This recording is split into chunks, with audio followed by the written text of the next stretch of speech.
I'm spitting hymns, synonyms, open gyms, never miss the rim. These pockets fat but moving like they slim. I got a big heart, little Tim. You have to understand I'm him, the boy is him. Yeah, the boy is him. I ain't traffic, way I'm moving, pushing whips just like a pimp, rock and roll life.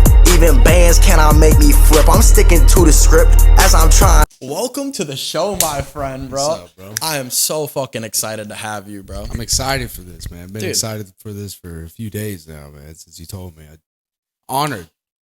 It feels good, man, that you invited me to this. This is my first official podcast, and I know that, dude, I see talent in you, your vision, your dreams, like everything we've been talking about for the past weeks. Yeah. You know, it's crazy. Timing has been absurd. It Yes. really has been. And I don't know, bro. It's really wild. Like all three of us, bro, me, you, and Millie, 3 months ago made a change in our life forever. Made a whole change. And to come out here and really pursue comedy and really pursue the action of the grind from the bottom, you know? Yeah.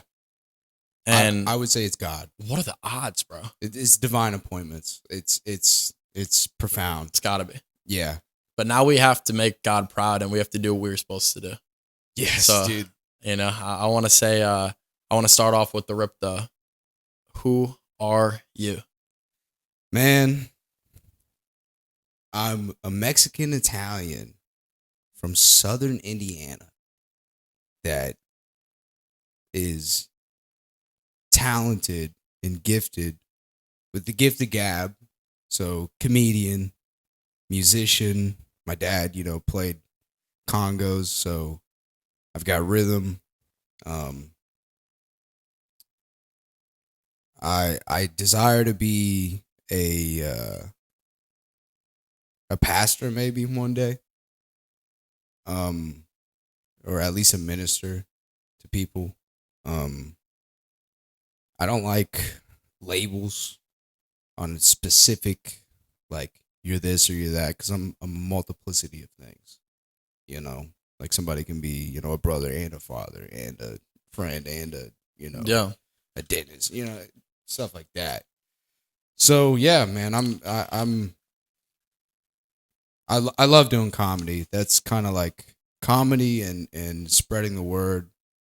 The gospel is kind of like my main two things right now. But music, I keep praying, and I just feel God kind of, even today, like this morning in prayer, I felt the Lord was like you need to like do music, my own self, like I see comedy more, like I love comedy more, but I feel the Lord pushing me like you're more of a musician than you are a comic. Even though like I love comedy and I do pretty well in it. So Hey, you're in the right place. yeah, dude, Yeah. like this, it's great. Like you're saying the divine. timing. Oh, dude, Timing. yeah.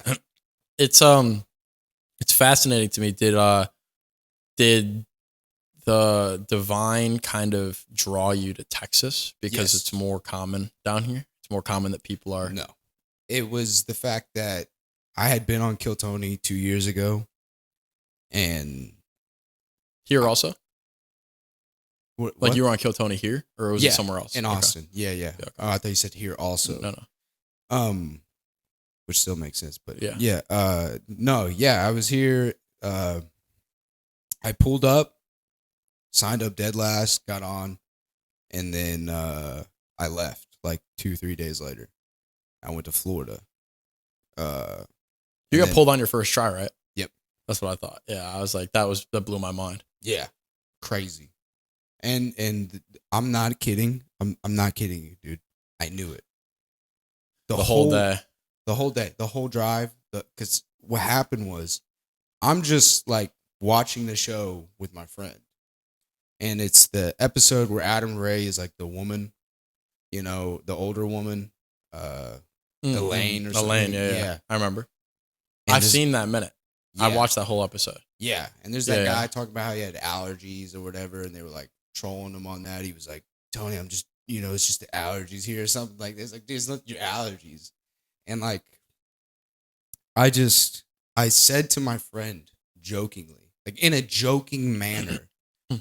Like, I'm going to drive all the way to Austin, Texas and be on Kill Tony. Now, this is a guy that he brought me to an open mic, did my first set. Second, like a 2 weeks later, a week later, did another set. And then I drove to Louisville, did a set. I've only done 3 like 5-minute like open mic sets. Yeah. That's it. And the first time I did an open mic, I was like, I knew it. I was like, this is it. This is what, like, I'm 23. I finally found something. Like, this is what, like, who I am. Because the type of guy I am, I do not fit in a professional situation.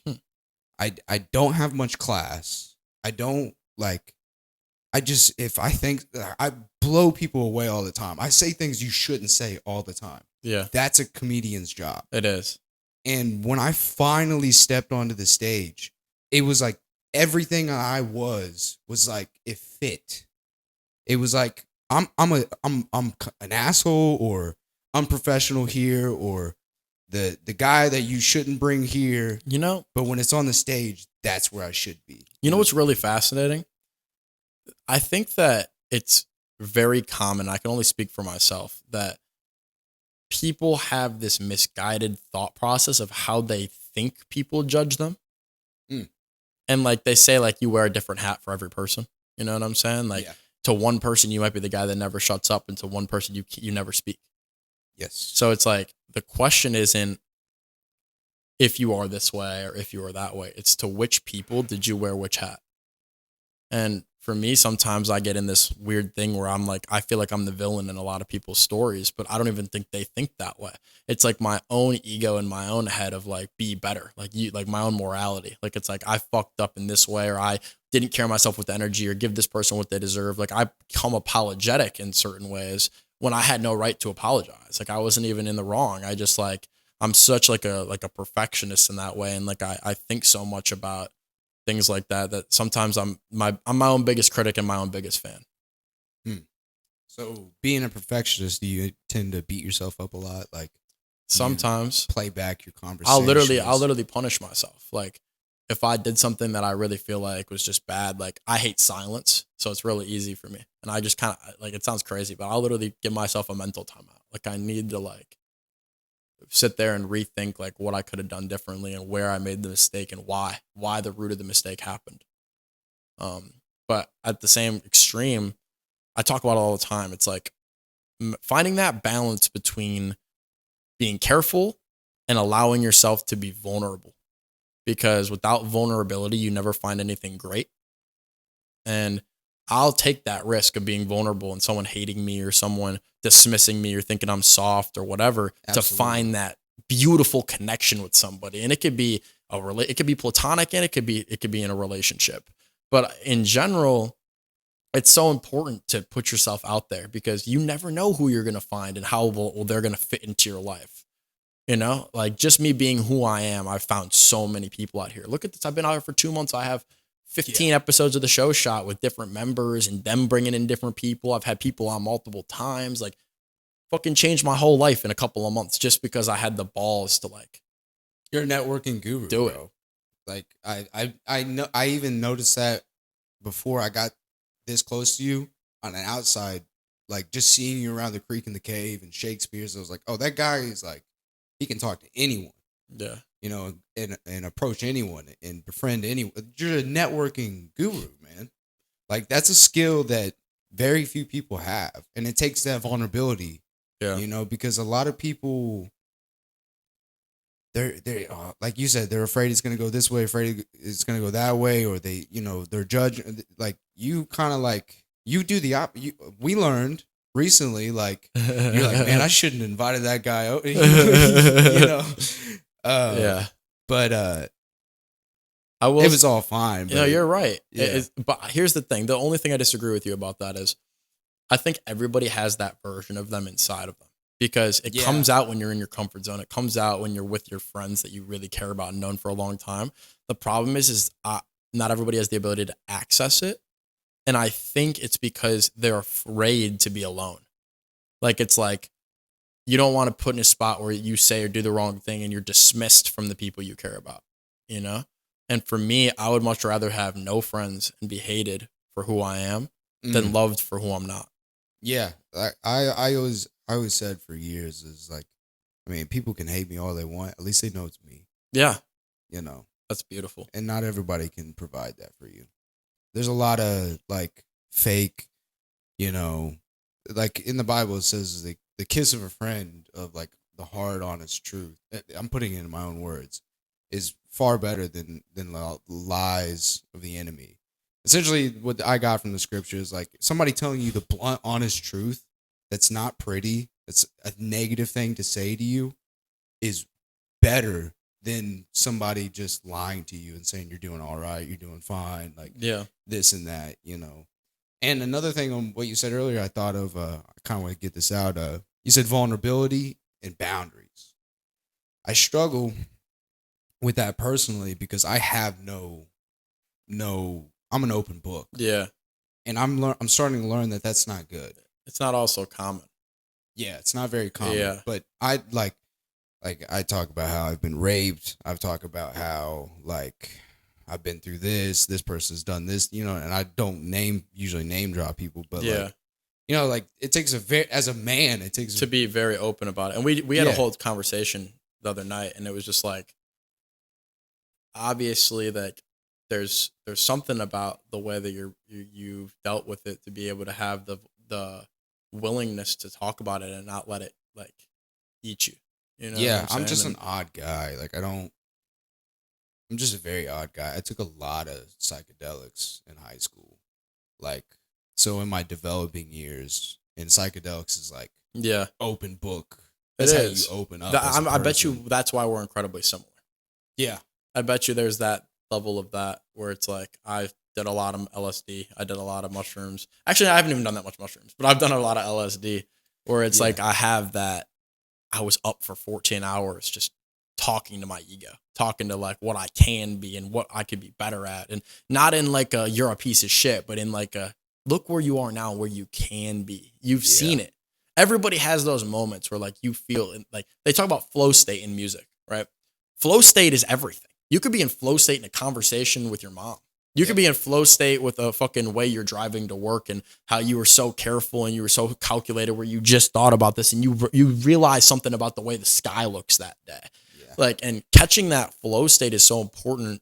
And it's the reason that professional athletes can be professional athletes is not because they're so much better than D1 athletes. It's because they can unlock flow state at any point. Yeah. They could just click into it, you know? That's a tough thing to master. That's a beautiful gift to have. And something about flow state that I think about is how well are you at entering flow state and not being too aware of Yeah.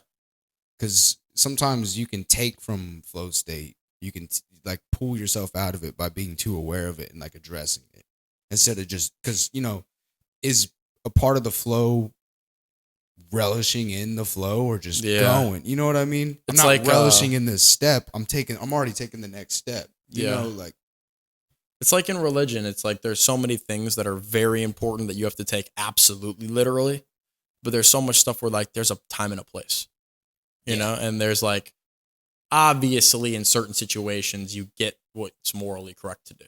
You know what I mean? Like there's so many things that are like don't speak like this or don't do that. Like sometimes desperate times call for desperate measures. Sometimes there's certain things where it's like it's like obvious. It's obvious you have to change the way you think a little bit in this moment. And that's life. Life is constantly changing. The situation changes. The people change. It's so hard for me to... Even the Bible changed. It was Old Testament, and then there was the New Testament. It's so hard for me to wrap my head around it. I think what you'll find really interesting, I think that the country that we live in does a very good job of changing the definition of words. Oh, dude, George Carlin all day.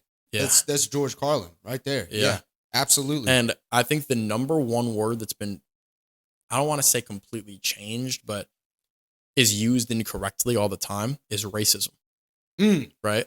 People talk about racism like it's like the fucking, like we still have slavery in Illinois. Like we talk about it like it's like everybody hates everybody. Like, bro, that's not true. It's not true. I don't care what anybody says. I live in the world. You said I'm the networking guy. I talk to people, bro. It's not that way. It's not. It's simply not. It's got to be, dude. It's a tough time for white guys, and white women. Like it's for white people. But here's the tough. thing: it's all done purposeful, and I've found if you're a good communicator, you never have a problem because people understand so quickly that you're not one of those. And it's like one thing I've come to the realization when I say they changed the definition of the word. To me, racism means I have a mom that hates black people, and she would never want to let that her daughter bring a black man into her house, and she would never let her son associate or hang out with a black guy.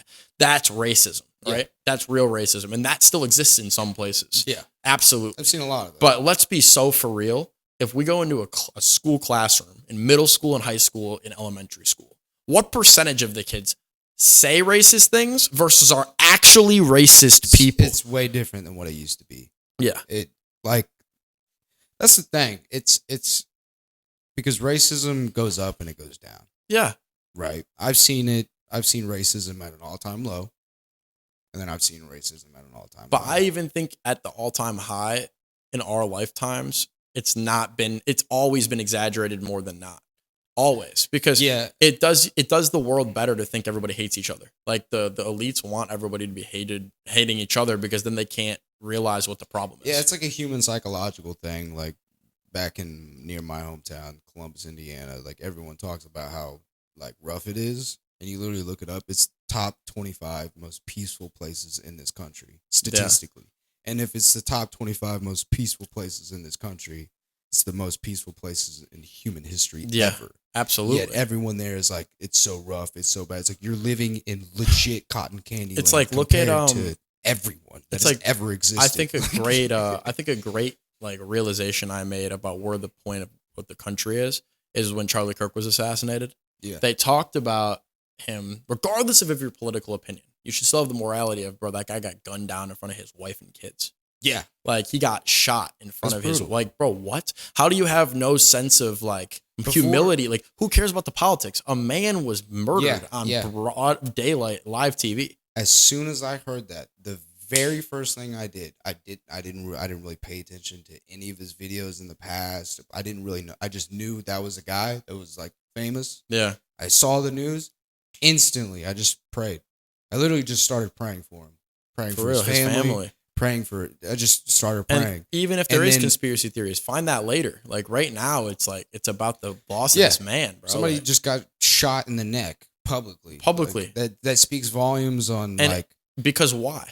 Like, you know what I mean? Yeah. To the outside looking in, even if there is a reason that we know and understand. Yeah. To like in terms of is it because he was talking about things that were good? Is it because he was spreading the gospel? Is it there's so many things where it's like, it makes you question and it makes you think. It's like, what about like you and I? We spend a lot of time on stages, bro. That's terrifying. Yeah. There's something I could just have a mic in my hand 1 second and next second, like I could have my mom in the front row. That's literally what it is. It's we grew up. Sorry, I didn't mean to cut you off. No, I'm good. But we live in a generation where you can tell like a lot of people our age, like they have a lot of faith in like cameras. And like, you know what I mean? Like a camera ain't gonna save you. Yeah. Like they have a lot of faith in the police. People ain't got shit to live for. There's some like, you see people, it's like, bro, like watch your back, like over here. And like you have this faith that like, which is, I get it, but like there's people getting shot in broad daylight. Yeah. You know what I mean? Like a month ago, there was a shooting here down on 6th Street. Yeah. I was a block away from where that. I was working at Domino's on 5th and Guadalupe, a block away, 2 a.m. I'm in the back washing dishes while that shooting happened. Like a block away. Walked outside.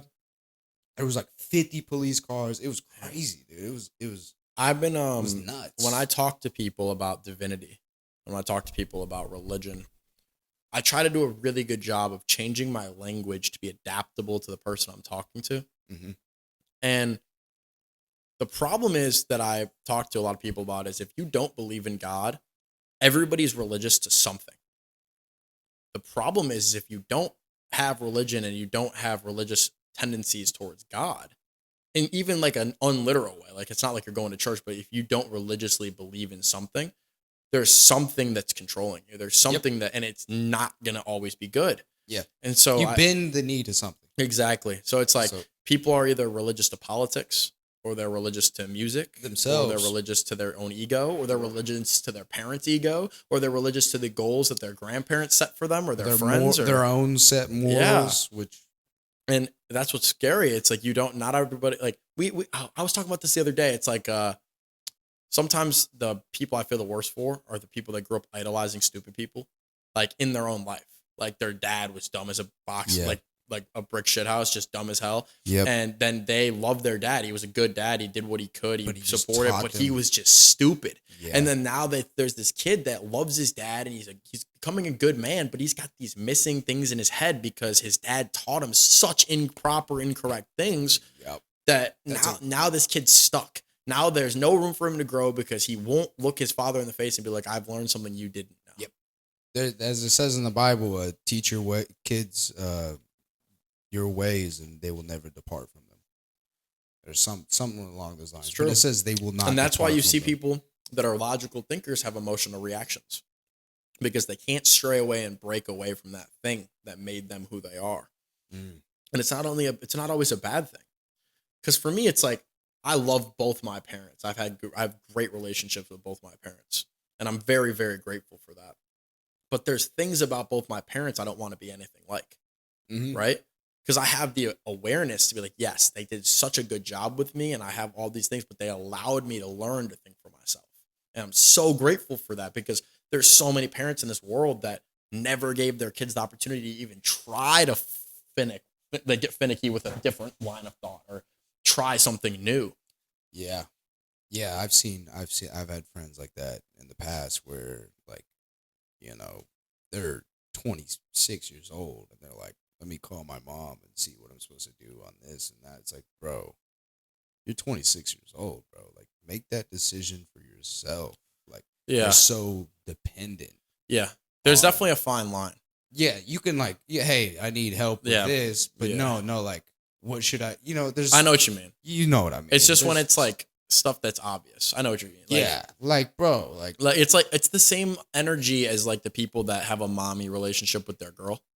Like, it's like that everything in their life runs around it. It's like, bro, trust me, I'm a lover boy. I really am. I'm a lover boy. But I'm the guy that's going to say, if we're going to date, like, my life is fast paced. My life is moves. My life is like my life is like in a constant brief intermission. Like, there's only like so much time where we're going to be stationary. Like, if we're going to chill and go on a date, that's cool. That's the night.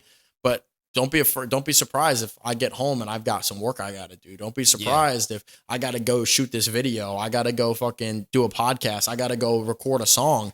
You could come with me to any of those things. Go chill in my room, chill in my bed and watch some movies, whatever. Like, that's cool. Like, I'm a lover boy. I'll pay for all our dates. I'll take care of you, but you're not finna put me in a position where I can't be great.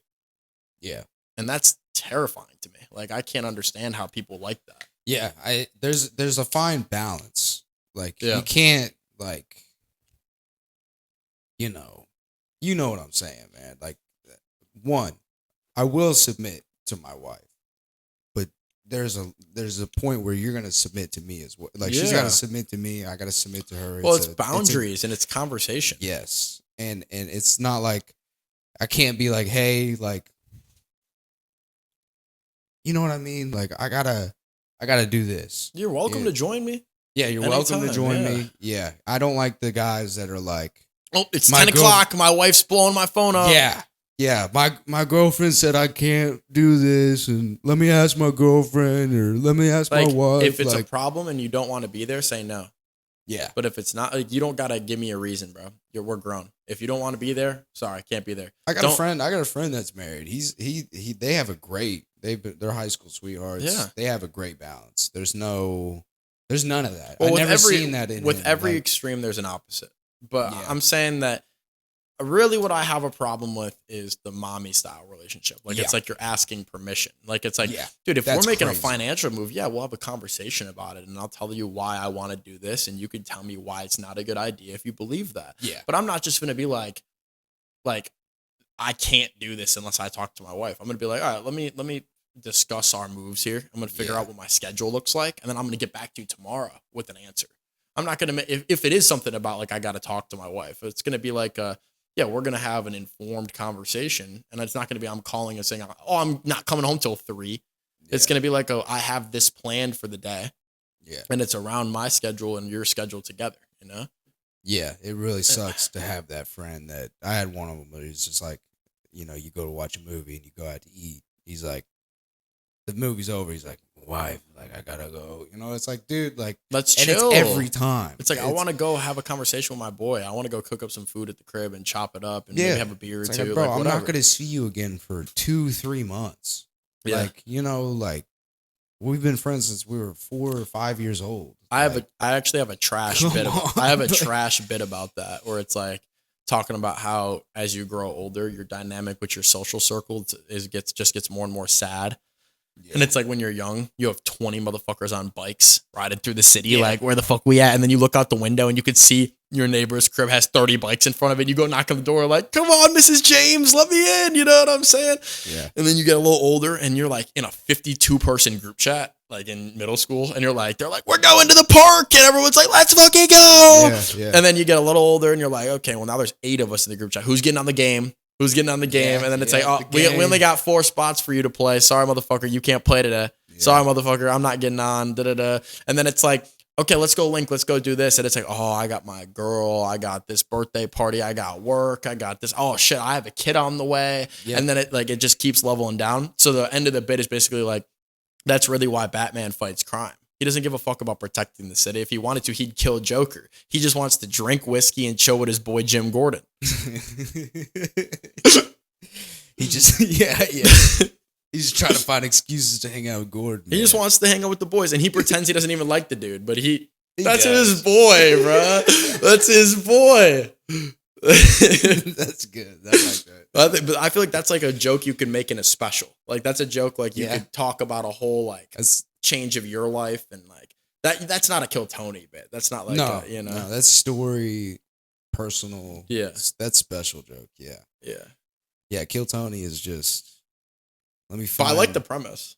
Yeah, that's a good premise, and that applies to everyone. Everyone experiences that. That's the job as a comedian. Is go. Here's your experience. Here's our experience when we have here.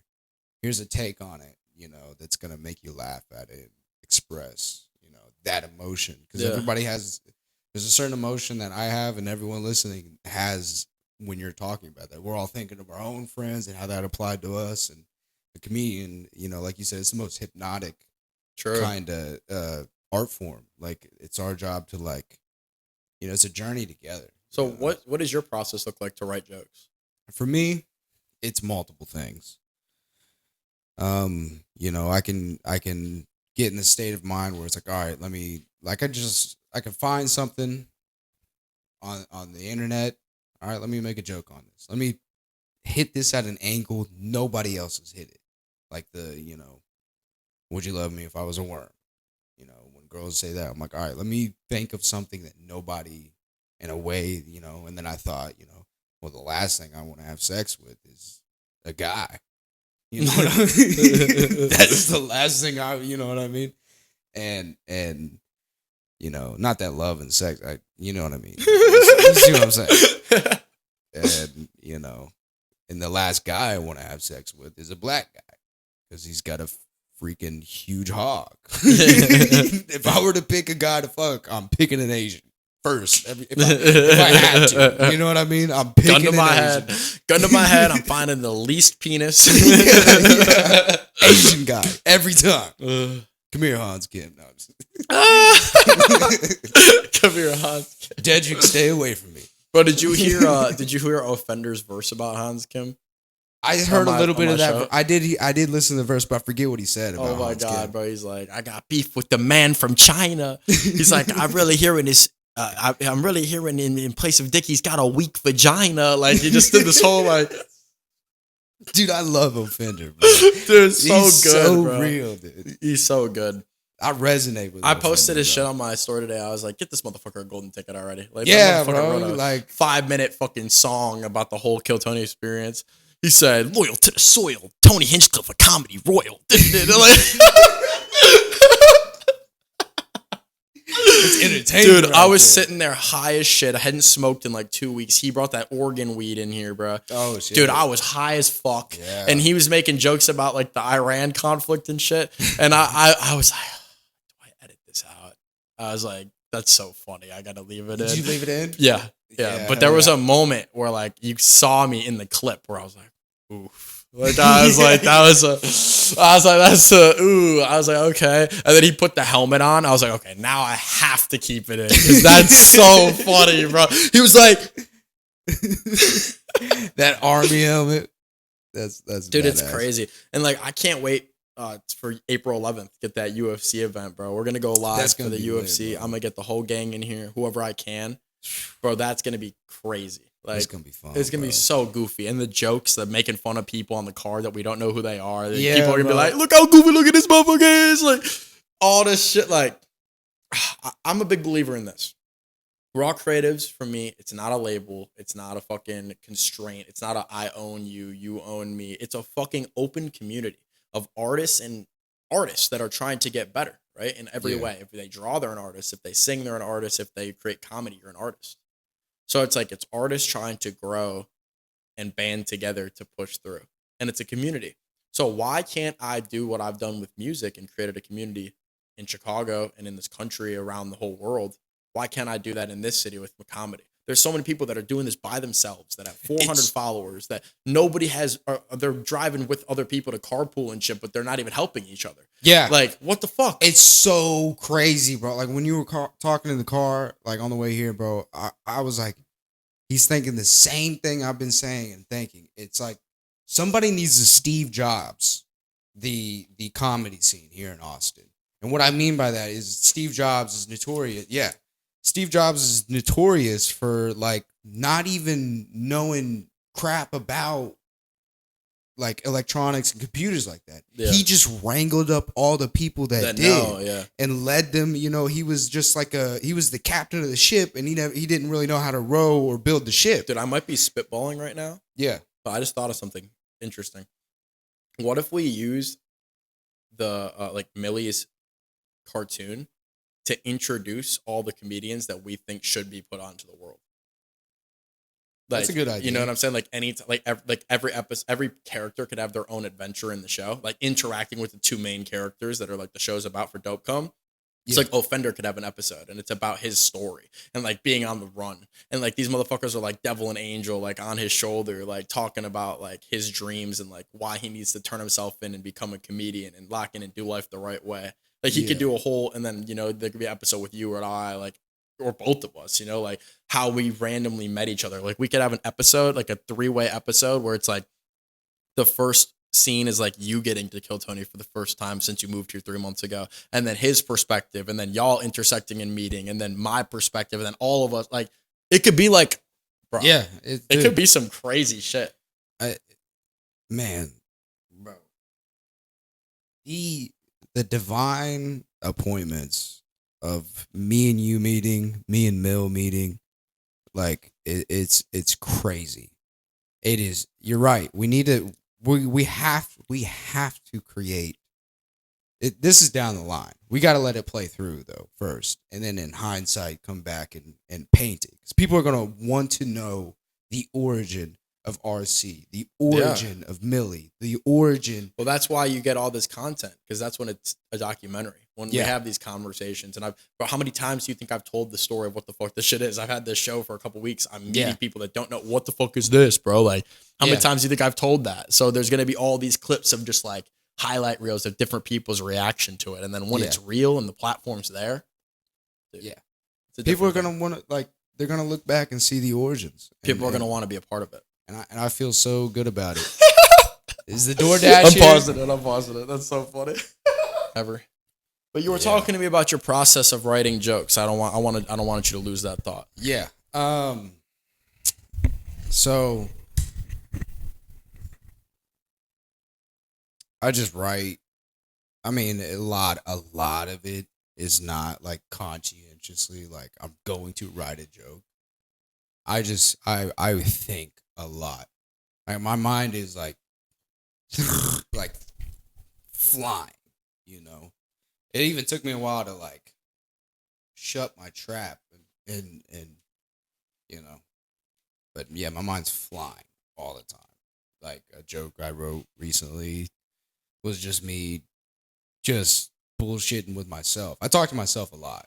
and it's like crazy, I guess. But like I just talked to myself, like, I just had the thought, everybody's like, what's the deal with this? What's the deal with that? That's like a comic approach. And all the time. I'm kind of like I'll just the opposite of everything. That's just kind of how my brain works. Do opposite of everything. Like like if something's not working, you try it upside down, just something stupid, Yeah. So everybody's like, what's the deal with this? What's the deal with that? My brain goes, I'm like, what's the deal with you? What's the deal with comedians? Comedians are always asking, like, where do you work? So where do you work? What are you doing for a living? And that was like a recent bit I wrote. It's like, what's the deal with comedians? You're just trying to talk your way out of a job. Like, get back to the oil rigs, go feed somebody, do something, bro. You're telling me you talk for a living?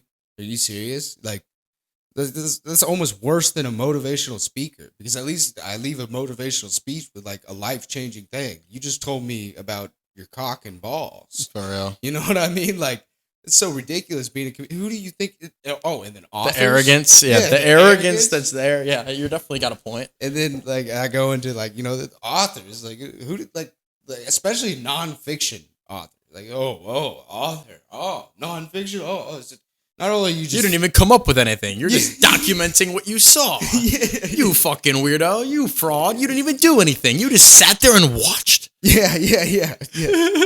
Like what? Like you're just saying shit that's happened, and then fiction writers. Yeah. Oh. Even worse. They're making shit up and getting paid. Yeah. You're not just making up bullshit. He wrote it down. What did he fucking do? Congratulations. Yeah. What comedians inspire you? Oh, dude, Patrice O'Neal, bro.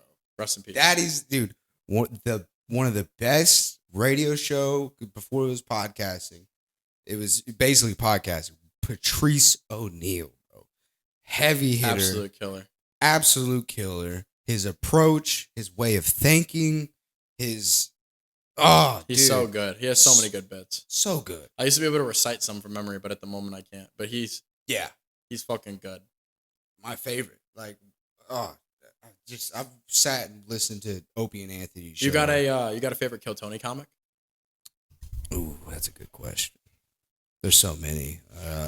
Dude, Dedrick is cool as fuck. Dedrick is good. See, I gotta go from like comedy and knowing them personally. Dedrick's cool as fuck every single time I talk to him, and when he talks to Mill, like he uplifts him, and I love seeing that. Like, and it's a testament to like how the separation between just like people like comics that have been comics for years and they're still just kind of open micers, and the comics that are very successful. The pattern that I recognize is the very successful comedians. They're all like mostly, for the most part, really cool people. Like, kind of have to be. Yeah. To work with other people and be professional and not let egos get in the way, and be willing to go up first and willing to go up third and willing to go up last and change it up all the time. And like, you have to be a comfortable person in your own skin. You have to be like, dude, I know who the fuck I am. It doesn't matter if I go fifth or last. I'm still going to be fucking good. I'm still going to take it serious. And that's one thing I really don't like about some of the smaller comics here. They refuse to put themselves in positions of vulnerability. Like, they're like, oh, there's only comics in the room. Well, make the comics laugh. Yeah. Like, what do you mean? Like, take your set seriously. There's a difference. There's people that go up on stage and they're like, you could feel it, the envy in their tonality. Like, it's like, only a bunch of comics here tonight. I guess I'll try these jokes. It's like, dude, you don't love it. You don't. You just love, you love the gratification it gives you. You don't. Bam, dude. Yeah. Bam. Hit the head on the nail, bro. But yeah, continue. It's just, it pisses me off because, like I said, bro, comedy is not my main niche. If anything, this is my main niche. Yeah. I love this style of interview I do. I think I'm very good at it. I think I'm built for it. Yeah. But I'm better at music than I am at comedy. I'm better at sports than I am at comedy. Yeah, dude, your music is insane, bro. Like the song on this podcast right before it. You like that? Banger, shit? bro. Thank you.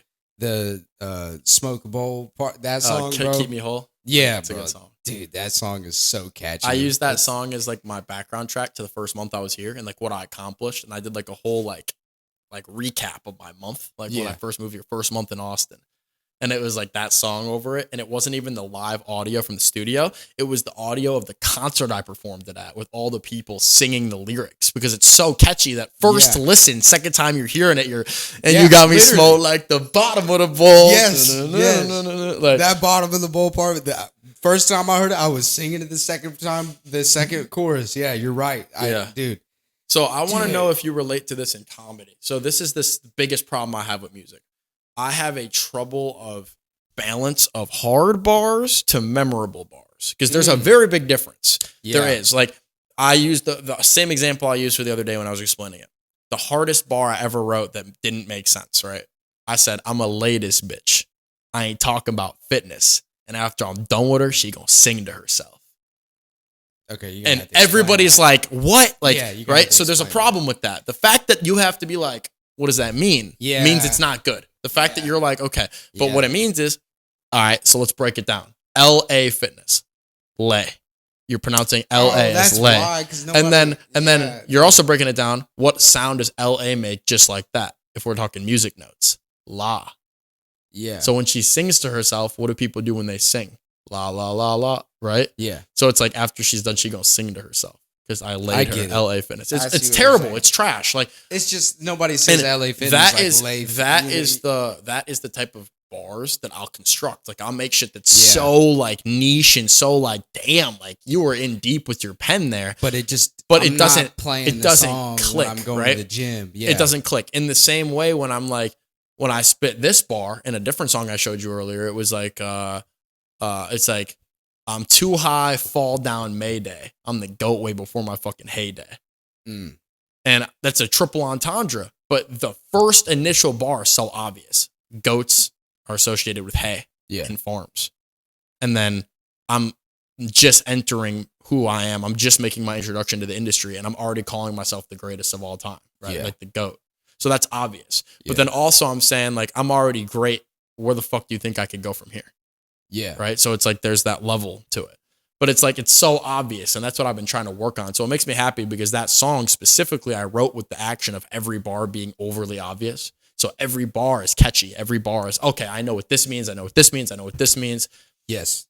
And there is that in comedy. Yeah. There is jokes where the punchline, you hit it and it takes a few seconds for the audience to get it. And when it takes a few seconds for the audience to get it, it's not as funny. Bro, G-Pow. G-Pow told me that off camera in the most beautiful way anybody's ever explained anything to me. Yeah. He said, pause before I say this. He said, comedy is a glory hole, right? Of laughter. And the tighter your joke is, the fatter the glory hole is. The more room there is for laughter. The more there is of like that, I get it now, like the way you explained it, I get it now. The smaller that hole is, so you might just get a chuckle. You might just get like a huh, you know, but you're not going to get that like laugh out loud, hypnotize the room, get them to laugh at everything, unless that glory hole is so big and the thing you're talking about is so obvious to a certain extent that everybody got it right away. Yeah. And you can mix the two things, but you have to have a balance of like this fluid glory hole for the laughter to fit through. Yeah. And I was like, that's really fascinating. I never thought about it like that. That's a good analogy. So I was like, he's right. And I have this really hard time distinguishing the difference between clever and funny, or harsh truth and funny. What do you mean by that? So it's like, as a musician, I'm looking for my cadence to go, I am rapping, never capping, my bar slapping, boy, you tapping. And it's like, you're getting that, like that. Yeah. You want your cadence to do that in comedy too, but it's not duh, duh, duh, duh, duh. It's that's where you're putting the laugh. Like, you're trying to put emphasis in cadence of like when that person's supposed to laugh at what you're saying. Yeah. So sometimes I'll say something that I think might be funny, but really it's just clever.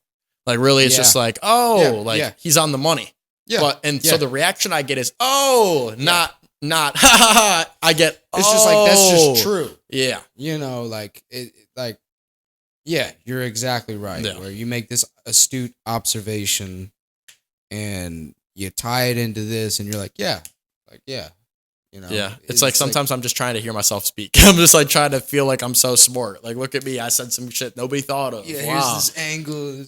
And sometimes it works. Sometimes there's a level of it that's really funny. Also, another thing, and what you're saying is like the attention span is different, bro. It's you can't, and also like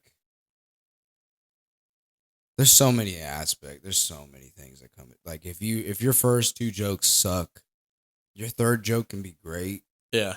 but it's gonna be treated as good, not great, That's true. because people are like they have this image, this psychological, like you're a shitty comedian, Yeah. you know. And when it comes to a real audience, That's why I like, think it's so much easier to handle a big room than a small room, because it's so hard to lose a huge room. Everybody's attention's at a different spot. Yeah. Some people might have decently liked the first joke. They just realize, like, there is intelligent people, bro. Like, at the end of the day, it's not everybody's an idiot. Not everybody's like, this guy sucks because he fucked up that joke. Like, you could tell if someone's drinking. You could tell if someone, messed up a way they said it. You could tell if he's frustrated with himself. You could tell how often he does it. Yeah. Like, if a guy gets on stage and it's his first time and he tells a decent premise joke, even if I don't laugh, I'm like, okay, now I'm curious. Like, okay, what's the next thing he's going to go into? And there's a lot of people that think like that. Not everybody thinks like that, obviously. But like, if you're in a room with 200 people in it and you're doing comedy, yeah, there's going to be people talking. Yeah. There's going to be people not paying attention. Yep. But there's definitely going to be people that are like engaged. Yeah. And it's like, you have this opportunity to gain as much of the room as possible, depending on the way you categorize yourself. Yeah. That's why I'm so big on belief of like, walk with your nuts out, bro. Like give yourself that grace. It's like people like respect that. Like it's just an age old, like if you don't respect yourself, why the fuck would they believe in you? Right. And same with the other way. It's like, if you're like, you can see, you could bomb, but if you bomb confidently, at least you're like, hey. Yeah, you like, go on stage and you're like, yo, I just came up with this joke today. It's like saying the N-word. I mean, if you say it confidently enough. And it's for anyone and anything at all here in the deep blue sea. You can say the hard R, it could be coming, but if he said it confidently, like, hey. Hey, now let's not talk about my ethnicity. But like, I don't know, bro. It's like, if you go up on stage and you're like, yo, bro, I just came up with this new joke. It's terrible, but I'm going to do it anyway. Yeah. I'm working on it, being honest. Bro, how many times, bro, I had JP Hinsdale on the podcast. He told me he used to go to the Comedy Store in California and watch Bobby Lee and Theo Von bomb on stage. You know the confidence that does for someone that doesn't have confidence to be like, oh, even the people I look up to have to learn, have to realize, okay, this shit is dog shit. This shit's funny, but this shit is horrible. I was blessed early in my comedy career to see great people bomb. That is something every comedian needs to see, because there's this perspective that you have in comedy, because all you see of the greats is them killing. Everything you see on Kevin Hart, if you Google Kevin Hart, you're not going to find a bomb. It's hard. You're going to find great. Behind all that great. There's hundreds of times he failed. Mid jokes, bomb jokes, hundreds of, it's just like, and people do that with musicians, which is annoying. They'll hear a single that their friend dropped. One, they're comparing it to J. Cole, to K-Dot. You know what I mean? It's like, hey, like, this is a musician, his first year in. You're comparing him to 10-year, 20-year with veterans. Guys that are using hundreds of thousands of dollars of benefits to. Yeah. Like why everyone does that? They like with music specifically. Yeah.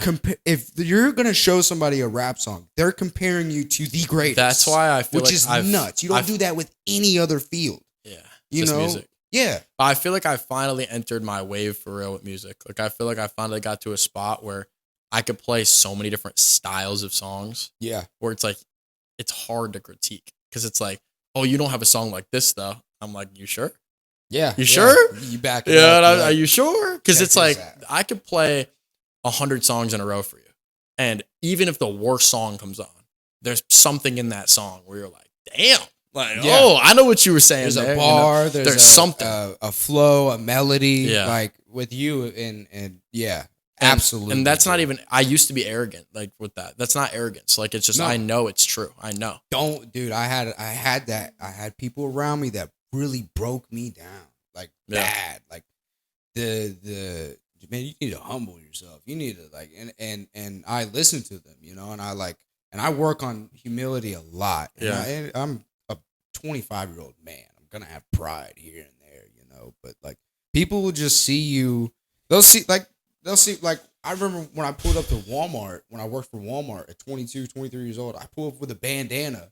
First, it just says like I like colors. Like I'm just Yeah. like I love colors. Like, you know, Yeah. I'm not, you know, it was like a blue, it was like a light blue and red bandana. I got treated way differently. Like, man, you need to humble. I'm like, bro, I'm just wearing a bandana. Like I just like colors. So that's like, what's super I'm interesting. not like, you know, puffed up. It's like I've said this before, but I really want to make this clear to the internet. I really want to make this clear for myself. Music and comedy is unfiltered thought, right? yes. And the reason it's disrespected upon is because so many people filter their thoughts before they have a chance to speak. yeah. So many people are thinking so hard about what's about to come out of their mouth that they aren't interesting people. They're so Yeah. worried about being inauthentic and being disliked and being dismissed from a group that they don't have the balls to say what they really believe. Because most Yeah. people agree on like a lot of things. Yeah. So many times people are thinking the same thing. They just don't want to say it. They just don't want to say it. You Yep. know, there's, bro. It's scary. And people don't want to get removed from their social circles. And the truth is the same. Yeah.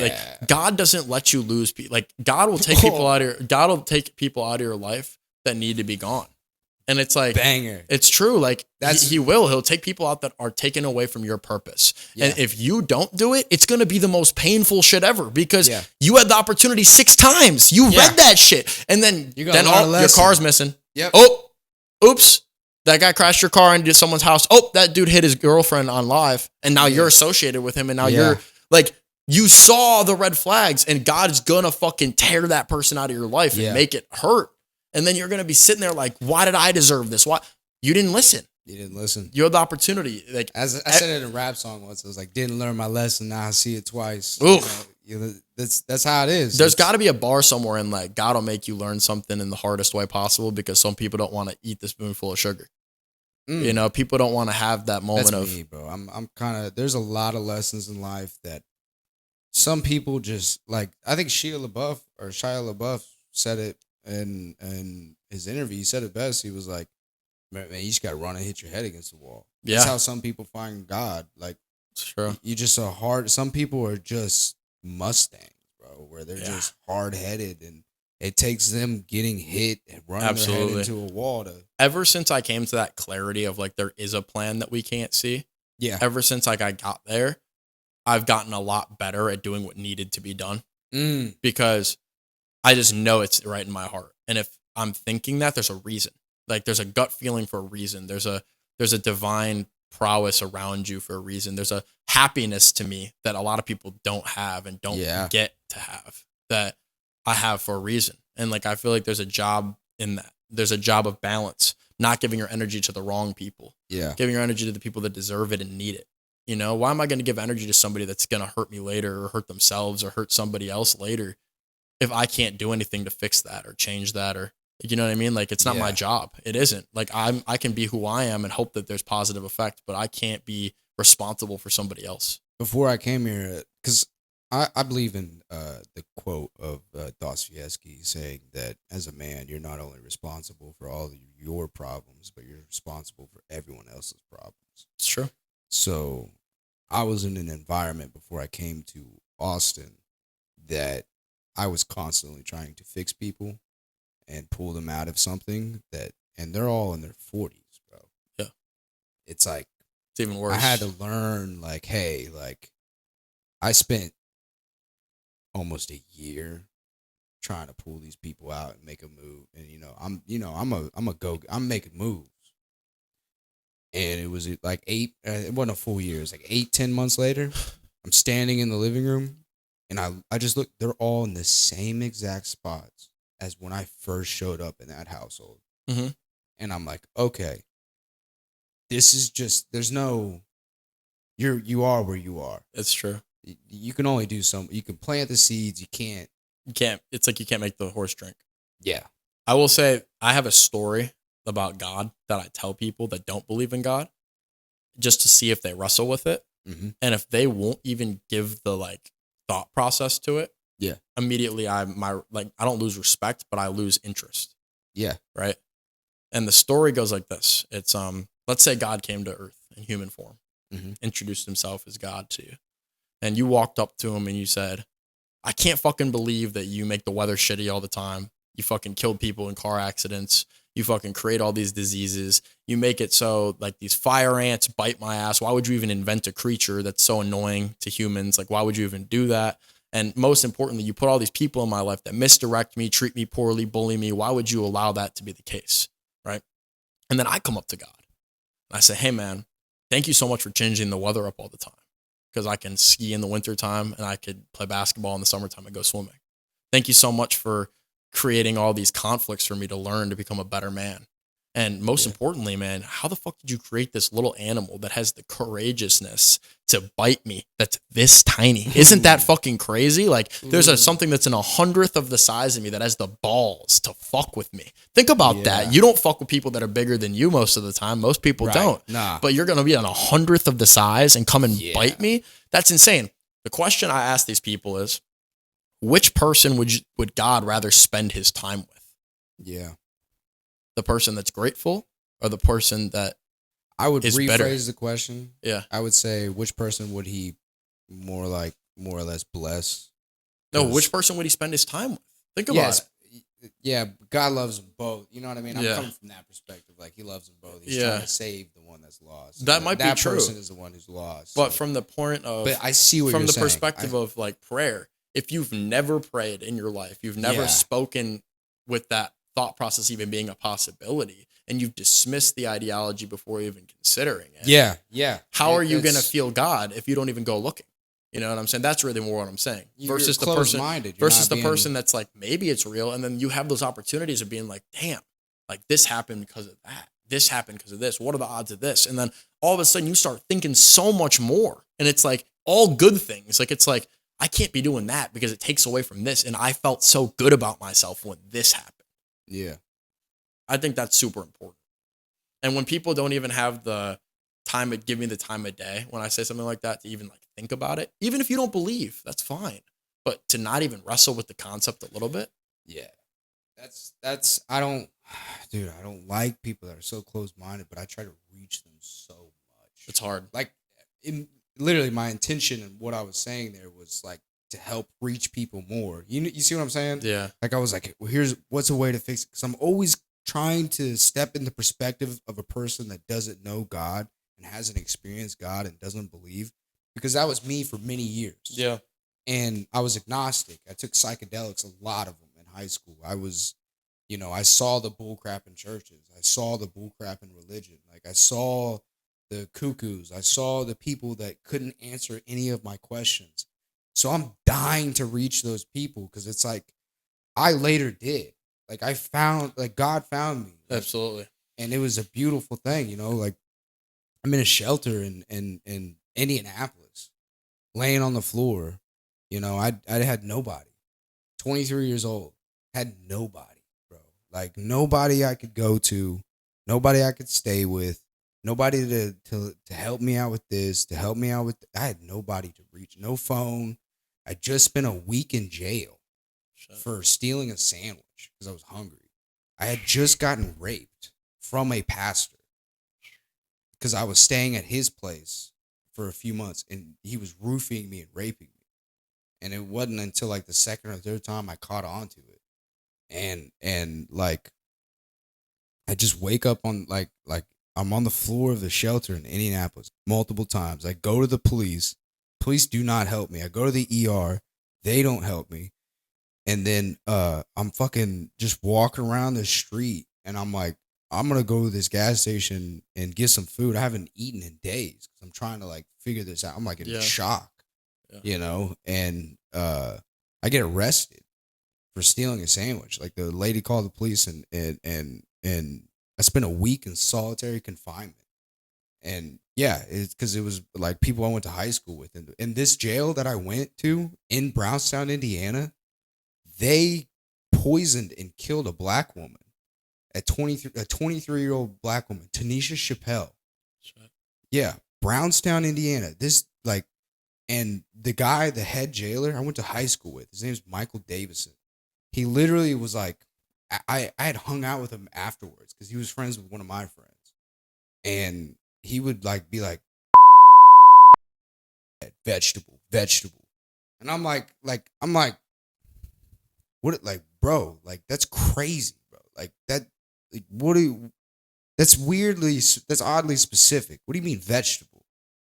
Why are you saying vegetable after that? You know, and like this is the type of jail that is in southern Indiana in the woods. Brownstown, Indiana is where the leader Duke, KKK leader Duke, used to live. So this is like a sundown town. This is like, so I'm in this jail and they got me in solitary confinement like the whole time.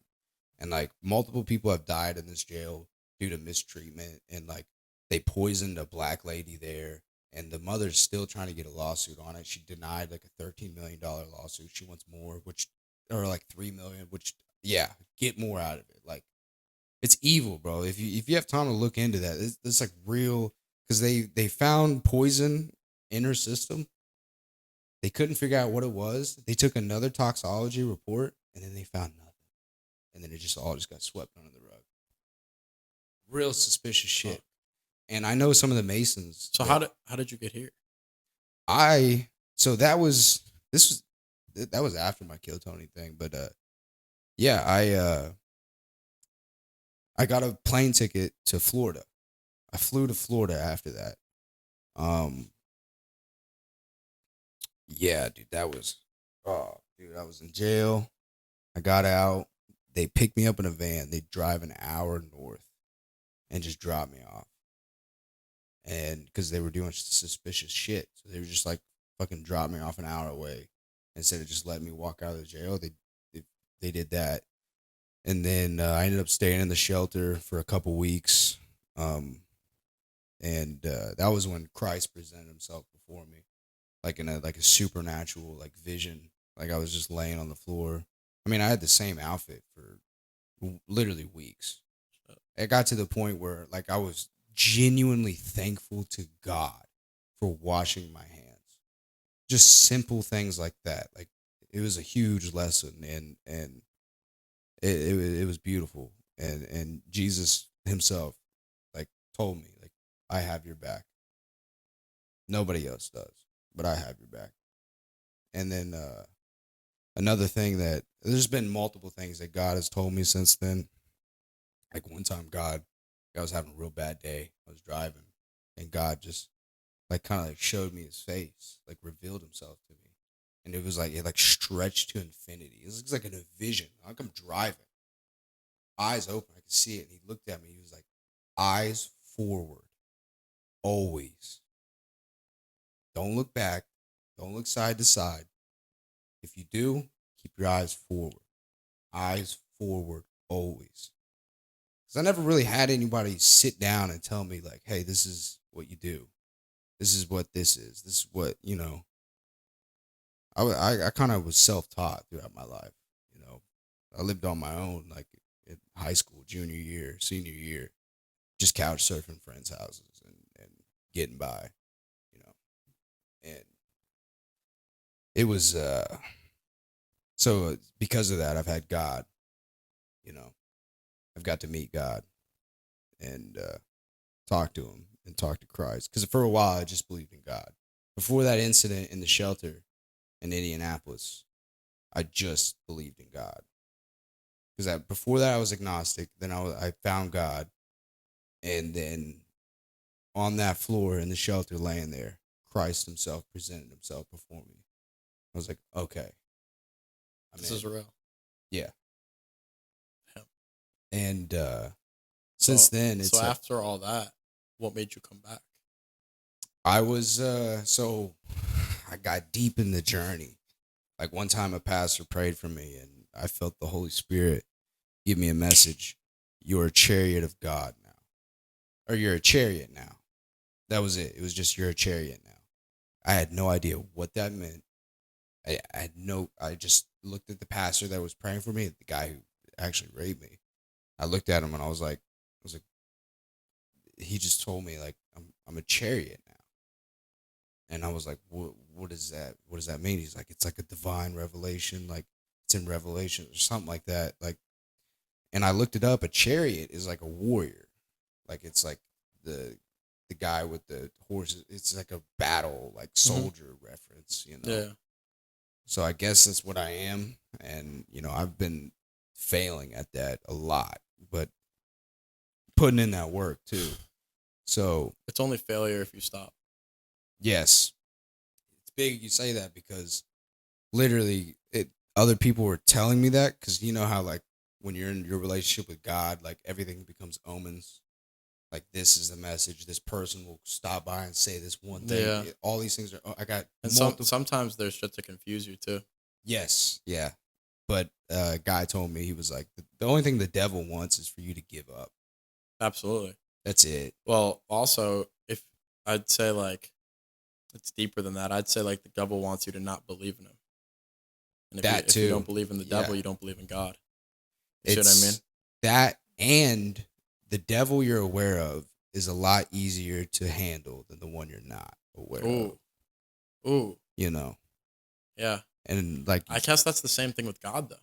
Like, if you don't understand just the power that, you know, if you have like a control freak thought process and you're like, I don't want nobody micromanaging like the way I'm gonna live, and you like have this like, there's a lot of people, you know, and you have this like arrogance of like, no, God can't control me. I'm gonna do what I do. You know what I'm saying? I'm not bending my knee to nothing. It's so I do what I want. Exactly. Yeah, and it's like the whole false prophets thing, because like we were saying earlier, you're religious to something. Yes. And that's so you're dangerous. Bending your knee to something. They're religious. Like, and the problem is a lot of these people, they're religious to drugs. They're religious to the media. Yes. They're religious to to comics. They're religious to music. They're religious to the government, whatever it is. Like there's this phenomenon of like the CEOs that are like in charge of a lot of people and have a lot of responsibility and a lot of weight, and a lot of it falls onto them. They end up being like cucks. They end up cucking themselves out to just kind of take that remote of weight of responsibility and to give it to someone else, to completely give their power away to a woman. So that's like a real thing. Like a bunch of CEOs are cucking themselves. Do you think? And it's like, you need to give your remote, that power, to God. Yeah. Then you wouldn't be doing, you know. So I think like a lot of what I preach on this show has been really important to the way I've spent my time and lived my life, right? Mm-hmm. And I talk about anti-insecurity, right? Like it's like be who you are all the time. That's a good word. And for me, it's like I can't say go after your dreams. Go get into the shape you are supposed to be. Go eat healthy if I'm not practicing what I preach. Yeah. If you're in a forest, right, and a stick breaks, what happens to all the animals? All the birds, all the bees, they fly away, right? Yeah. Because they're insecure to what that could be, and they're in danger, right? Their insecurity is to the danger of their life. They're in survival mode. Yeah. But a lion doesn't even maybe pick his head up from his nap. He looks over. And his thought process is, do I have to go kill that? Yeah. Right? Because the lion is not insecure. The lion is confident in its own abilities. Yeah. And that can apply in so many places in life, right? If you have things that you're insecure about and you're not doing anything about it, which you're not changing, you're choosing. Yeah. And that's why I try to preach so heavily what I'm acting on, right? Like it's like, if I want to be a guy that's going to be inside all day and I'm sitting here for hours editing and talking, well, I at least need to be in the gym. I at least need to be eating right. I need to be doing cardio because I want to have more energy. And I need to, if I'm going to try to talk to a younger generation and be somebody that can be a role model and be looked up to, I need to fill out my lifestyle in reality as much as I'm doing it on the internet. That's my biggest problem with trying to be a pastor. It's like, dude, like I'm lustful, bro. Like how can I be a pastor? How can I be a biblical scholar? How can I administer to others and, you know, speak on sin and prayer and I'm having sex? But isn't everybody's a sinner? Yeah, but everybody. Like, there's a difference. there's a difference between like sinning and making mistakes than going, this is a mistake, this is a sin, let me walk straight into it. You know what I mean? Yeah, And but there isn't though, because there's not. Can I piss? I gotta piss. Oh, absolutely. We'll take a break. Yeah. I think that for the most part, if you talk to religious scholars in any religion, there's an extremity that they came from that made them realize what their general passion was in life, right? And it's like, you had horrible things happen to you that you're still dealing with every day and that you're still adjusting from and learning from. I don't like when you put yourself in that box of like, oh, I can't be this because of this, because not anything about you is permanent. Everything is constantly improving and constantly changing and growing. Like, bro, there was 5 years ago, I didn't even believe in God. I didn't even believe. I was a science-oriented person. I was a fact-oriented person, right? And I was like, how can you think something that you don't have an ability to prove? Yeah. And I was looking at it the wrong way. And it's like, for all you know, your life is going to have huge change and adjustment. And I already know what we're capable of, like in terms of content, in terms of what we're going to build together. Yeah. And as we're building our content, as we're building our lives, we're also going to be improving as our character, because that's what separates us from a bunch of the other comedians. We're not trying to just get rich quick. No. We're trying to build a platform for real and have something that lasts and something that we can turn on and off whenever we want. Because we have the gift to speak. We have the gift to reach a younger generation. We have the gift to be role models.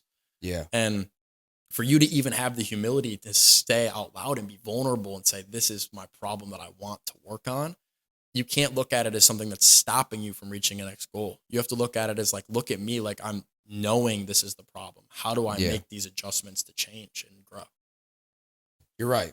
Like that's one of the biggest things I like to tell people that are in that guilt trip. Not guilt tripping others, but like in their own, like they're guilty. It's like, hey, first off, you're guilty. A lot of people do bad things and they're not guilty at all. They just keep walking. Yeah. You're feeling conviction. You're feeling guilt. I'm going to pat you on the back. You shouldn't pat yourself on the back, but I on the outside, that's why we need each other. I on the outside, I'm going to pat you on the back for feeling guilt, because that sets you apart from a lot of people. You have a conscience. You're feeling bad about something you did. Like there's the Iceman. There's people that kill people and they just continue living their life. Yeah, they don't feel it. The next day they're partying. You're clearly, like you have something. And it's not to say compare yourself to bad people to make yourself feel better, but it's compare yourself to yourself. Yes. Look at the growth. Yeah. Look at where I was versus where I am, and give yourself props for that. But that doesn't mean stop. It's like I was saying, like, bro, my whole mentality is coaching. If I say I could get better, that doesn't mean I'm bad. That means that I have room to grow. Yeah. And that's so important. It's so important to consistently be like, okay, self-betterment, where? It's like, okay, I'm working out every day. What's next? Okay, now I need to read the Bible more. Okay, I'm doing that. I'm being more in tune with God. Okay, well, maybe I haven't done a good enough job of communicating with my family that cares about me. Maybe I haven't done a good enough job at reaching my younger cousins and being the role model I know I can be. Maybe I'm not attacking my passions the right way. Maybe I'm taking too many shortcuts. And being able to be, like I said, it all goes back to vulnerability, bro. That's why I try to live my life without insecurity. Because I'd rather tell everybody exactly what my problems are than you try to convict me for things that aren't even true about me. Yeah. Make your own judgments, bro. I have hours of content of me speaking. Yeah. There's no way you're going to draw all that and only get the negatives. If you are, you're not the person I want to hang out with. And I don't care what you think anyway. If you're going to take a joke, I say, where clearly nobody was offended, everybody in the room is laughing, everybody in the room is feeling good, and you're going to spin that against me and say I'm somehow a bad person because I put a funny spin on something serious. Yeah. Like, bro, that's how people cope. You can't both be like, oh, this offends me and you can't say it, and then also not know what's in my mind. Maybe that's how I'm coping with this negative thing. You know, that's the thing. It's like that's how I cope with everything. Like the shooting that happened just a month ago. Like I could be very serious about it and go, or I could make a messed up joke that makes me laugh, and a joke like puts cushion on the fist that hits you. Facts. You know, because I soak things in. You know, I sense you're the same way. Like you're very observant. You know, Mill's the same way. He's more observant and situationally aware than I am. And for those who don't realize, Millie may or may not be in the other room watching YouTube. Yeah, I'm just pointing his. Yeah, for real. They're like, who the fuck is he pointing at? That's crazy. Yeah. Well, you know, they actually say that 1 in 5 people are schizophrenic, and me and these 3 guys are not. So that leaves you in this room. That's a stupid schizophrenic joke I got. Me and this guy, and this guy, and this guy. Says the guy talking to the shadow on the wall. It's dumb. I use that schizophrenic joke on Rebecca, the woman that owns Creek in the Cave. Oh, okay. And I just did not go over well. She's like, I heard that one before, and I was like, oh. And I just kept doing jokes. Do you ever have like this tough time of like cutting the comedy out when you're with people that aren't comedians? I have a tough time, dude. I'm making jokes 24/7 all the time. It's bad. It never stops, dude. You know the worst. Never stops. The worst one I had, but it was a good reaction. Like it was just in the moment. It was so bad. Yeah. First day I worked at Domino's. First week I moved to Texas. I'm in the car and she's driving a like delivery of what I would do, how to take a picture of it, what like the right thing to do organically.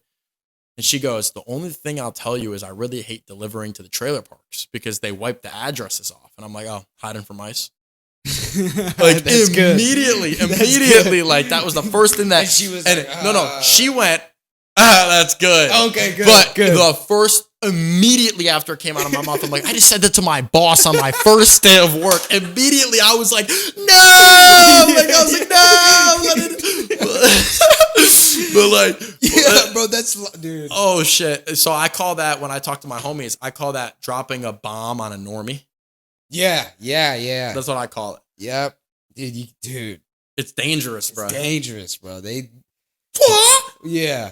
Don't get me, bro. Some people, there are just some people, it's not everyone. It's not even the majority. Just few people, they'll take like what a stand-up comedian says, like serious. Like, it's like, hey, a lot of times comedians are just making shit up. The whole scenario is made up. This and that's like, that's not real. Like, clearly this guy's not, you know what I mean? Like, I don't know how to explain it. But yeah, like the shooting, right?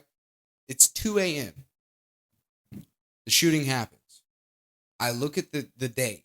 I look at the time and the date because I hear there's a shooting happening. Because I'm like, what day, what time is it, right? It's the 1st. And I'm like, damn. Black History Month has been over for 2 hours and they're already. That was my immediate. Bro, I did a set at NAR. I did a set at NAR the week after the shooting happened on a Monday night. And Offender was on stage before me, and there was an African guy. Yeah. Begging every white comic that came on the stage to the N-word. Begging. Like fucking pleading. Like, please say that shit, dog. Dude, I went up on stage, charged up. And the first thing I said when I grabbed the mic, finally, Black History Month's over. I got some shit to say. And everybody was like, whoa. And I was like, I'm just playing. And then I went into my material. I was just like, guys, my mom's Jewish. I'm like, that shit fucking sucks. I was like, I'm not gonna lie to you, that shit sucks. And I was like, I've been trying to figure out why there ain't no Jews in the NFL. I figured it out. They're afraid of pigskin. And then I'm like, I've always wondered what would happen if the Jews and black people traded places for a day. I'm not sure what would happen in the game, but what I do know is they'd both make a lot less money.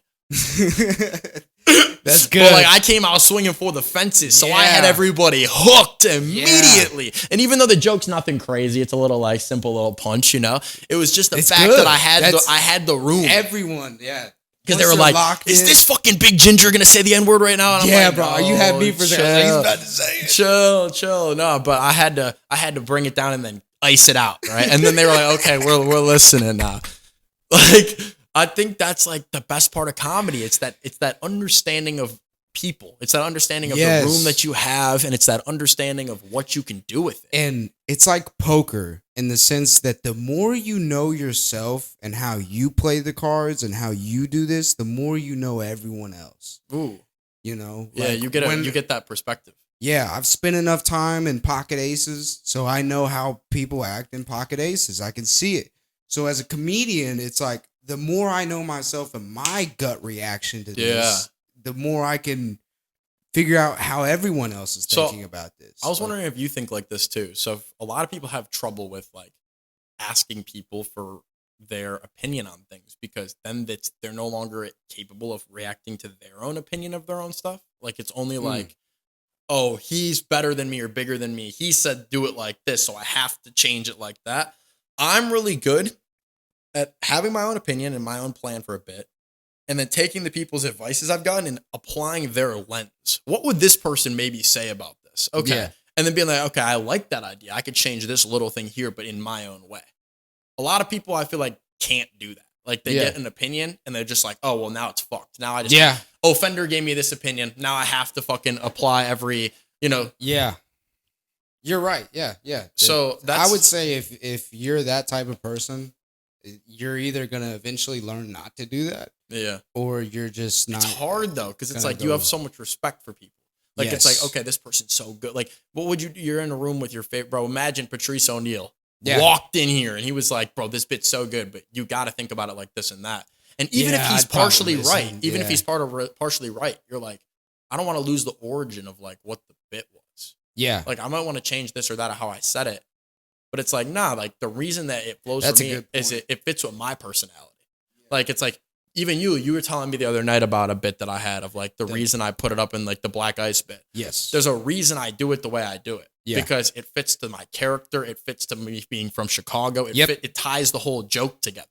And it's like, I definitely have ways I can reword it and make it more simple, but I don't want to restructure it. I just want to like say it more efficiently. If that makes sense. But it's the same joke. I don't want to change the derivative of the joke. Yeah, the main punchline. Yeah. Do you mind if I say it? Yeah, that's fine. Yeah, the main punchline is, I slipped on black ice and I lost my wallet and keys. I think the spelling is the main punchline. I think that shit is so unbelievably funny. It is. It's hilarious. Like it's good. It's really good. That's a well thought. That's just it's unique, and people don't like have a joke like that. I feel like I haven't found one yet. No. So the only black ice thing I've seen is the Key and Peele. Yeah. Have you watched? I went back and watched it. Yeah, yeah. It's pretty good. It's pretty decent angle. But I don't know. But your angle's different. It is. And it's just like, for me, there's going to be a backdrop here one day, and it's the things that are biggest to my personality: sports, music, comedy. Right? Worldview is another thing that's there, but it's like sports, music, comedy. That's that's what I'm knowledgeable about. That's what I'm able to communicate well to other people to get to understand, and that's where most of my perspectives come from. I get the respect I have for people from having the discipline to play a sport. I have the confidence I have because of my capability of making music. I get my comedy from the ability to write songs and write words and speak so well and so elegantly and put bars together. And it's the same idea in comedy. The reason I'm so comfortable on stage is I have no fear of it going wrong. Yeah. And that is concrete. Like that is the juice that separate, like the juice. Oh, I don't know how. Dude, it just like, oh yeah, like I said, when I saw a big comedian bomb, like I was like, okay, do not be afraid of, when you see a guy that's on SNL, one of the most famous comedians in the country, bombing an entire room in the club that they started at, and they're doing these same jokes that you just watched them do the day before, and they were killing the day before. Yeah. That's another element. It's true. He was doing all the same jokes, the whole entire same set, but the next day bombing. Day before that, killing. It's just energy, yeah. It's just. I do want to take one moment to shift this conversation a little bit. Yeah. I want to talk about welcoming you to this group, Raw Creatives. Yeah. And kind of get a little bit of you to have a little understanding of what we really do here. Okay. So, hey, welcome Isaiah. That sounded tough as hell. You're like, what we really? It sounded like a mafia. I'm just gonna let you know. Nah. It's deeper. Really it's not even mafia. It's family. It really is. It really is family. And I take this shit really serious because I don't want anybody to have like a misinformed understanding of like what we do and like how we carry ourselves. Bro, we're all comedians that aren't comedians. We're all people that are just fucking. It's green room energy. It's talking shit. Yeah. It's little brother energy, right? Everybody's in different walks of life. But my real goal with this shit, I'm gonna expand RC to be every type of art. People that can paint, people that can draw, people that can dance, people that can sing, Yeah. people that can rap, people that can do comedy. Because bro, then we're running entertainment. We're not running comedy. We're not running a concert. We're running the entertainment scene. We can attack Yeah. this shit in a whole new way that hasn't been done before. And I have people that I would take a bullet for in this group that I've met on the internet, that I've flown out and have had flown me out. And I've spent Yeah. birthdays in different states with different people. And really like my best, you even said when we were talking, like my best skill is my capability of reading people. I get a Yeah. very good understanding of like who my people are. And because of that, everybody that I'm really close with knows that thing about me. So they are so quick to give respect to the people I tell them, like, yo, these are good people. And they Yeah. believe me. And that's where social hierarchy comes in. Like, it's like people that have been here for a certain amount of time know where they lay and how Yeah. I'm going to take their word. Like, you know, if anybody asks me anything, I'll be direct. But it's like, there's some people that have to be a part of the vote when big decisions are made, and some people that just simply they're going to go with the flow regardless, and it's not that serious for them. You know, they don't think about it like that. But the reason I have this built the way I have is I'm building an army, and I want every aspect of this content to be appreciated for what it is. I want the people that are funny to get their opportunity to be funny. I want people that make music to have their opportunity to have their art form spread. And as the newest member of Raw Creative, I just want to welcome you and have you understand this is a brotherhood to me. Like, that is really what this is. Dude, it feels really good. That feels really good. You're the man. And I feel honored. Dude, I can't wait to meet everybody in the crew. It's going to happen. I can't wait to see where this goes because the vision, I'm seeing it. I sense it. I can feel it. You're a different breed. And this is going to be huge. And I'm happy to be a part of it. I would say the number one thing I really want to focus on now is getting integrated with creating dynamics of friendships with people that haven't had that opportunity. So it's like, obviously you're going to get to meet people, but I look at this group like a tree, right? Yeah. The roots, each person is a root. The more the roots cross and intersect, the harder it is for that tree to collapse. So JB and I are roommates and good friends, but also we have a really good relationship individually with all the people we started the group with the new people and individual new people and some of the younger generation kids that are learning from us, that are in their teens still, that aren't, you know what I mean, haven't moved out of their mom's house yet and they haven't established themselves yet. And man, I just moved out of my mom's house. I'm still figuring shit out. Yeah. But being able to have those reactions and understandings of people that are older than you, younger than you, that perspective change, it helped me a lot in comedy because I was able to get the most flagrant opinions thrown at me. Yeah. From my people that I love. And like that hurts so much more than somebody I don't care about's opinion. Yeah. So when I go on stage and someone's like, "Oh, I don't like that joke." Okay. Like, I'm never going to see you again. Congrats, bro. Yeah. But like when you get it from your best friend and they're like, it hurts. That shit's ass. It can really affect you. Like, but it's good. It's good for your confidence. It's good for your desire to build. Like that joke that went viral from my Kill Tony said, dude, like I was gonna that was gonna be in my 60 seconds, you know, and this is like, you know, my fourth time ever doing it. I had no idea, dude. I didn't know how big Kill Tony was. I didn't know. I didn't know anything. You know, I'm just a guy that was like, I'm gonna drive all the way to Austin, Texas, and be on this show, and it felt true.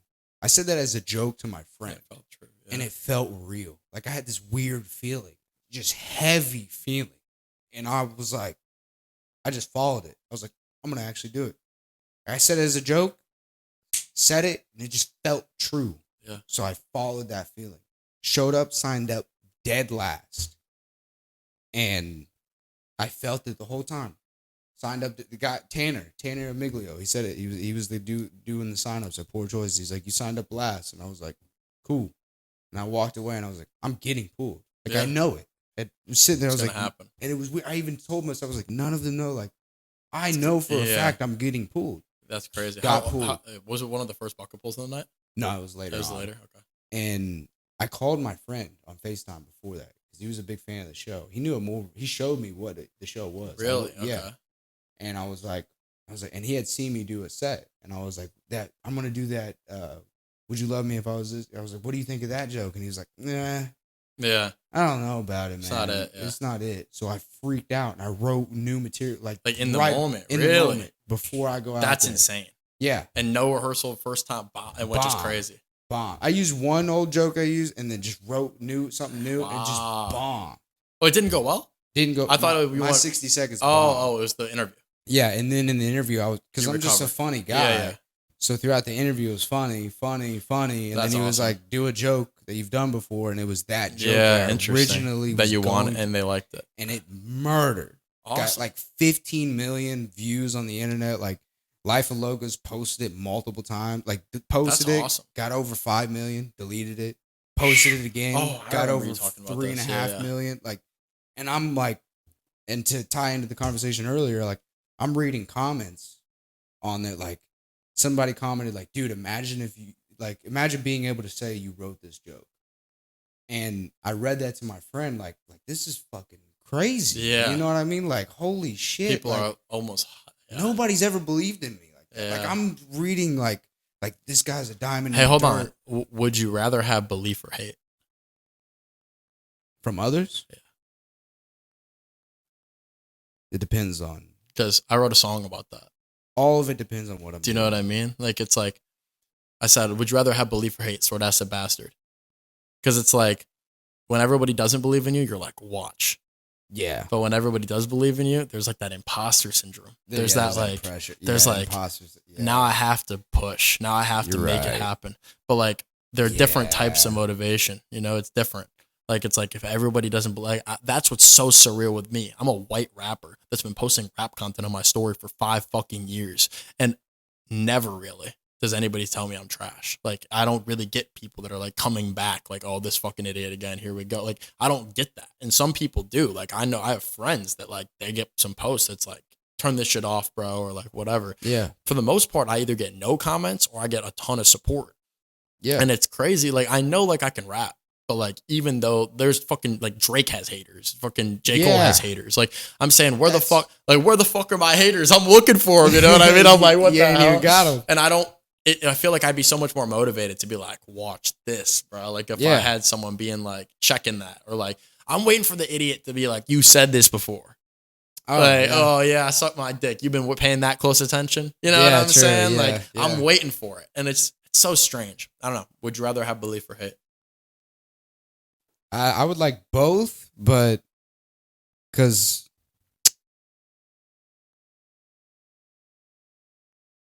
I'm not even like a prove you wrong type of guy. Like I know what I got. Yeah. Whether you believe in me or not. That's fair.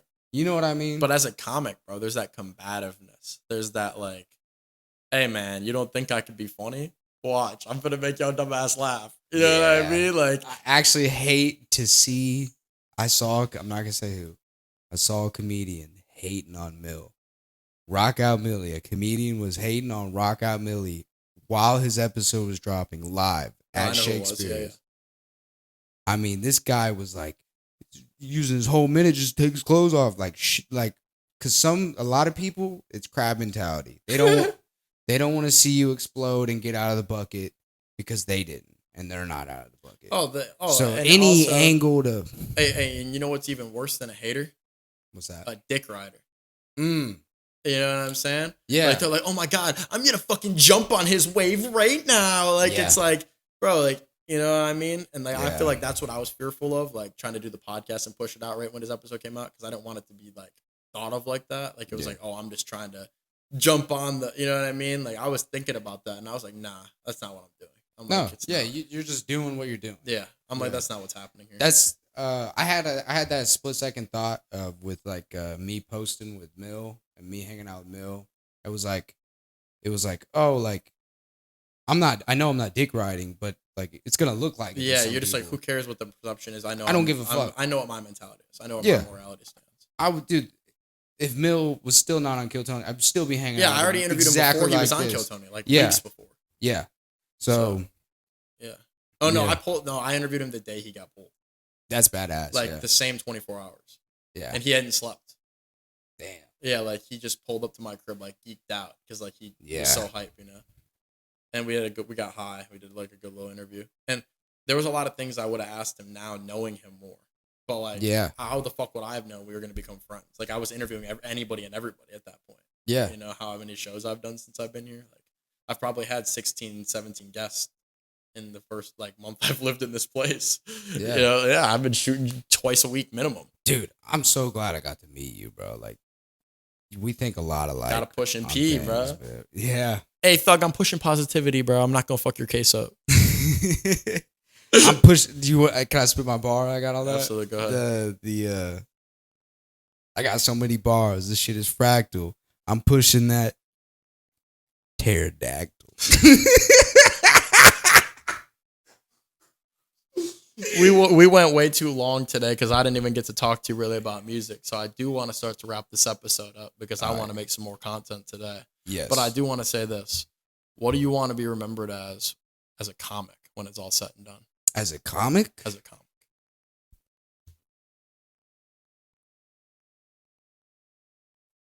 I don't want to be remembered. Kanye West. Shut the fuck up. I want to be forgotten. I want to be so hard I'd be forgotten. No, I want to be remembered as a comic. That's a good question. As a person, someone that, you know, did the best he could and had a heart. As a comic, an asshole. No, that's. He said, "Who invented the streets?" He said they forgot because it's a part of us. It's a part of the world. Who invented the sidewalk? Who invented the stop sign? Who invented the fire hydrant? Yeah. Who invented the rubber cock? Man, I would say as somebody that I would like to be, because a part of my ego is I want people to be like, man, he had some very clever, smart jokes. Changes of perspective. Yes. I love making people think. It's one of my greatest like feelings. It's a superpower, bro. Yeah. It really is. It's a superpower. And don't always take the time to have gratitude for that. Not a lot of people think. You know what I mean? Yes. Not a lot of people think. But I'm hoping that you're cool with this. I want to say a quick prayer. Yes. And then I want to shout out to your social medias and have an opportunity for the world to find you. Absolutely. And then we're going to get on to the next thing. But I want to lead. I want to say I'm very thankful. Like you said, the whole theme of this episode was divine appointment, right? Yes. It's the understanding of things happening for a reason. And not only that, but understanding when they're happening, right? Because not everything is everything. Not everything is fucking, oh my God, the world is telling me this needs to happen right now. But sometimes you know. Yeah. And I'm so grateful I've aligned with good people. I'm so glad that nothing horrible has happened to me, and I hope nothing does. And I want to bless all the people that I've had the opportunity of allow being in my life, and vice versa, and you allowing me to be in yours. And I can't wait to see what the future will hold. And bless everybody, bless the future, bless our financial prowess, our success, being able to get a roof over our head, food in our stomachs, and getting closer and bettering our relationship not only with each other but with God. Yes. Amen. Amen. And can I leave a Bible verse? Absolutely. And a prayer? I would say to anybody watching, everyone watching, if you believe in love, you believe in the same thing that I think we believe in. I believe that, or I know that God is love. Love itself. Love is alive and is an entity, and it created you. And the most important thing is love and relationship. And that's the end all be all, the infinity, the thing that separates the legends from the mediocre in every category. It's heart. It's love.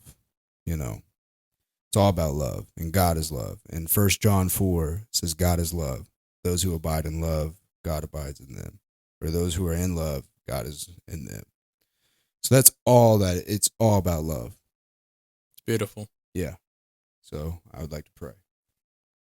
to love through Christ.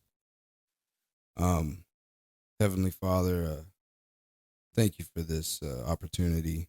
I pray that you shed light, your light, and your intention and your will throughout everyone watching, everyone under the sound of my voice. And God, I pray that you reveal yourself to us more and more every day. And I pray that you protect our loved ones, give us peace that surpasses all understanding, give us love, hope, and faith, and wisdom and discernment. And God, I pray that you bless RC and everyone involved and everyone that will be involved and the impact that it will have on the world. And I pray that maybe something we said or things that we said today impacts people in a positive way. And I pray that you work through us in the future that is before us. And I thank you for this, God. In the name of Jesus Christ. Amen. Hallelujah. Amen. Where can the people find you? Isaiah Pichardo Comedy on Instagram or Isaiah Pichardo on Facebook. And that is Isaiah as in spelled the same way as the Bible, but it's ISAIAH. And then Pichardo, you can sound it out. You'll get there. But I'll have it in the link in the bio as well. Sweet. But thank you so much for your time today, sir. And I can't wait to see what the future holds. Much love.